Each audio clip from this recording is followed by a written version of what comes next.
following sentence is going to sound like hyperbole. It's not. There is no one in the sustainability world by whom I am more inspired or excited than this man. Please welcome retired Marine Corps Colonel Mark Puck Mykleby. Thanks, Phil. Thanks, Phil. Hey, thanks for having me here. I appreciate it. I wonder if we got, slides or something do I do? Hey, there's the clicker. Good job. Hey, I got about 10 minutes to talk about the universe, so here we go. You get, I always want to point out, this is one of my favorite lines of all time. 1776, Thomas Paine cranks out, a little pamphlet called Common Sense. And this line right on the very first page, the cause of America is in a great measure the cause of all mankind. I mean, holy cow, that's cool. Well, in 1776, Tom, if I can be so bold, call him Tom, was talking about self-determination. What a remarkable idea, right?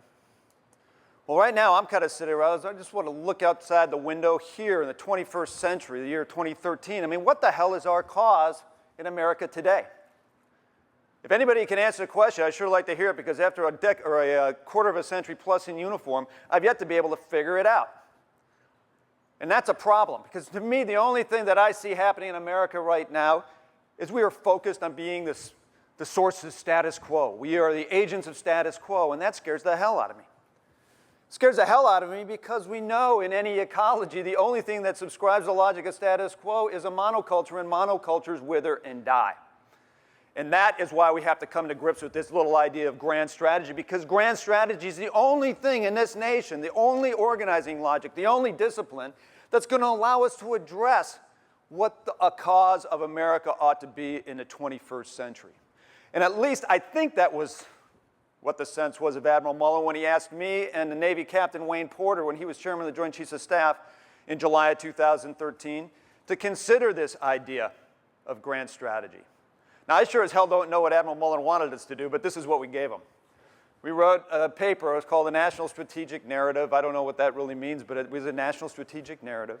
It wasn't a grand strategy per se, but the bottom line is when Wayne and I sat down, and mind you, I'm a Marine Colonel, this is a Navy Captain. I mean, we're apolitical. We don't have a dog in the fight. We're not greenies. We're not anything. We were just told to do a job, so we sat down and frickin' did it, right? In a national strategic narrative, basically we said, we have got to shed this manic focus on threat and risk that informs our nation's activities today.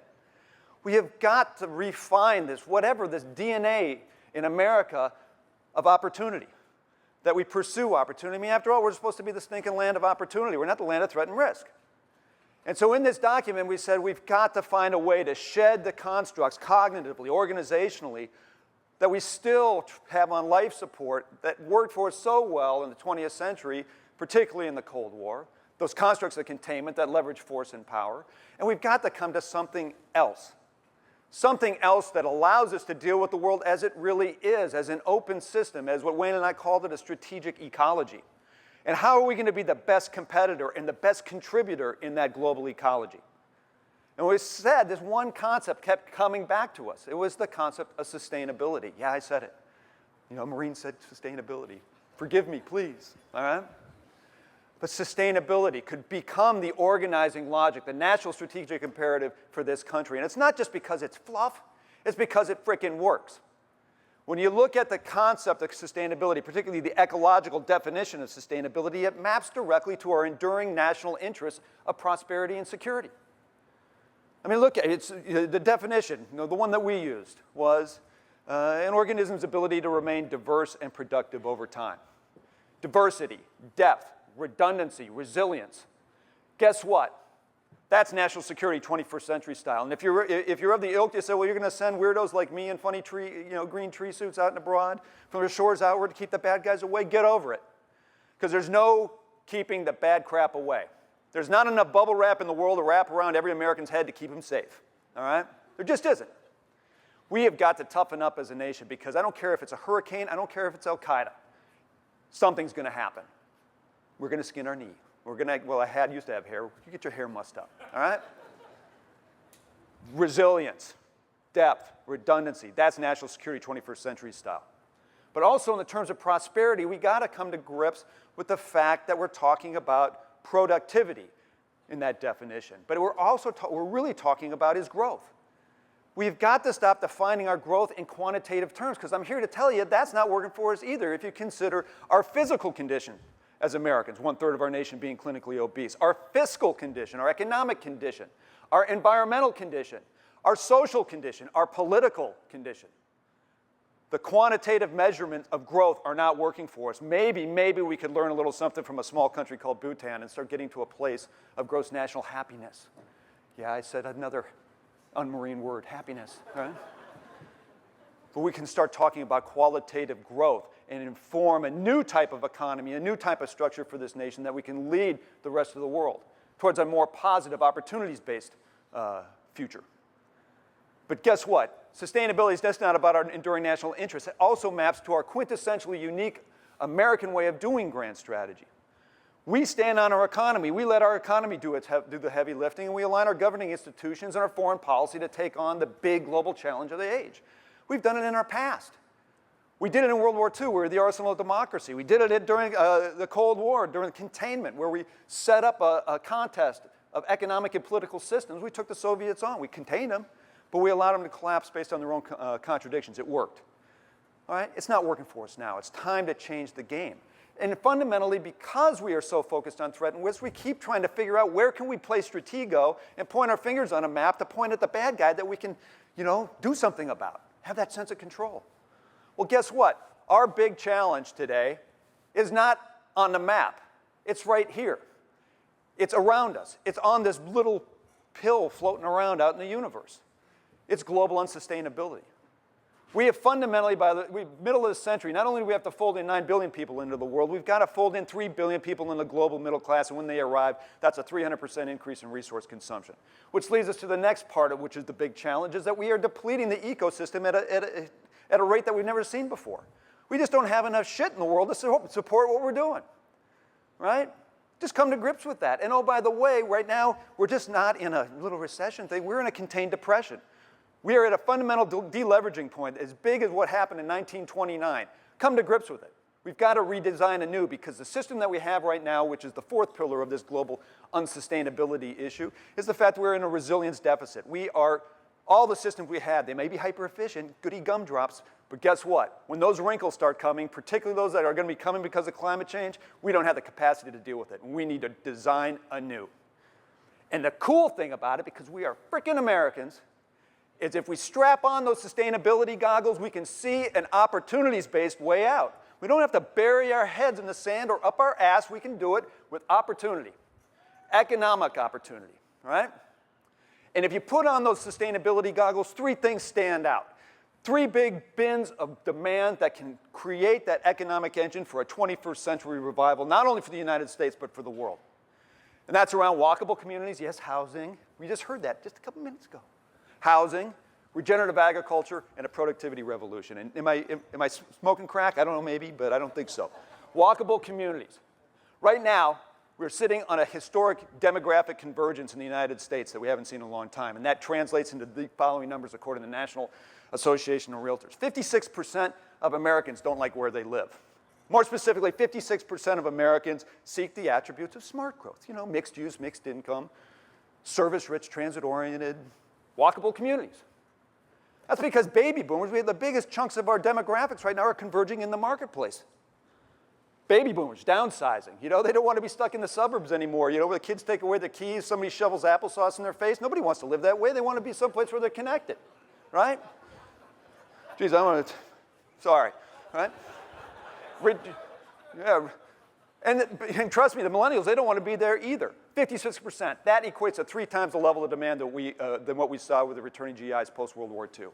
Regenerative agriculture, according to the OECD, we need to increase food production by the middle of the century, 60%, and 100% of that has to be regenerative, just because of ecosystem limitations, 100%, right?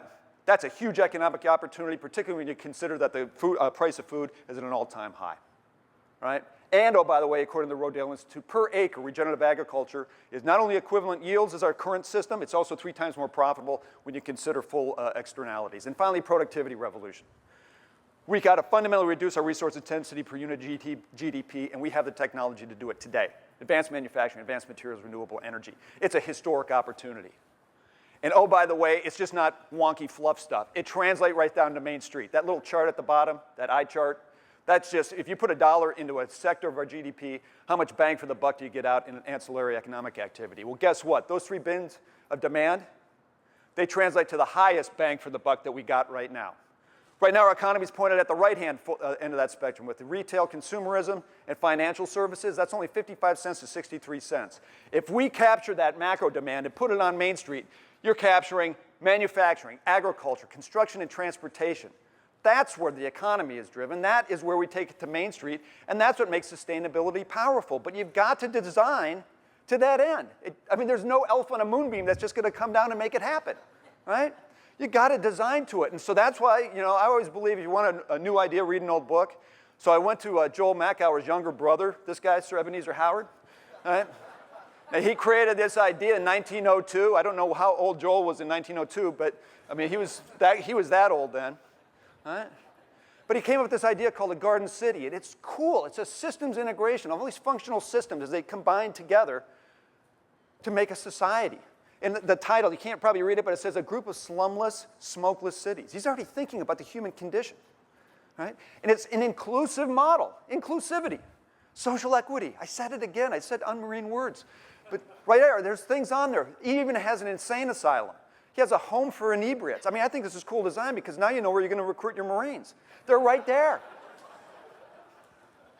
And the thing is we can dust that idea off and put it into play right now today with the concept that Patrick Doherty, wherever you are, raise your hand, the guy came up with the term of full spectrum sustainability for the work that we're doing. If you could take all these functional sectors of food, water, energy, built environment, transportation, put them together into a framework, an economic framework, closed-loop systems, if you will, and have a place where public, private, civil sector can converge, and most importantly, engage our citizens on Main Street. Now we're on to grand strategy. Now, some of you may say, that's utopian. That can possibly happen. Well, bullshit. It can happen. It is happening. It will happen. Second thing, if you call me utopian, when I was in the Pentagon, people used to say, you're utopian. Kind of got my shackles up as a Marine. That's kind of like, okay, let's go to the parking lot, figure this one out, kind of talk, right? But then I kind of said, I kind of like that. Because I finally got off my ass and looked up the word. You do an etymological drill on utopia. There's two, utopia, topos, place, right? Well, there's 2 ways you can spell the U part of utopia. You can spell it the OU way, or you can spell it an EU way in Greek. Well, the OU way is no place. The EU way is good place. It's a fundamental choice. What do we want to have? Holy shit, I want the EU type. I don't know about you. But as our Navajo friends remind us, you can't get to a good place in a bad way. We just got to fix our way. We'll get to that good place. We have the market forces to do it. And oh, by the way, yeah, utopian. I'm willing to bet that these cats that cranked out this document were a little bit utopian. And first of all, the first words that are up there, they say, we, the people of the United States. It doesn't say waiting on Washington. It says, we, the people of the United States, in order to form a more perfect union, to establish justice, to ensure domestic tranquility, to provide for the common defense, to promote the general welfare, and most importantly, to secure the blessings of liberty to ourselves and our posterity. Posterity. It's not about here and now. It's about what we're going to do for our kids and our grandkids. And that's what makes sustainability so powerful. Because as Hubert Humphrey reminds us, the words in the preamble of the Constitution are action words. They don't allow you to sit on your ass and wait for somebody else to do it. We're citizens of the United States, a government of the people, by the people, for the people. And if you don't want it to perish from this earth, we better get off our ass and get it on. Right? These words require constant action, constant vigilance, constant tending. Just like sustainability isn't an end state, it's a condition we're constantly going to have to strive for. Constantly. There is no end. But I can think of no other cause for America that subscribes to the finest and best traditions of this nation, that is more worthy of a cause for our children and our grandchildren.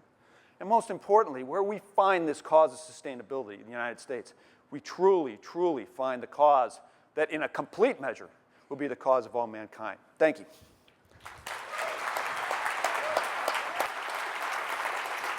Thanks.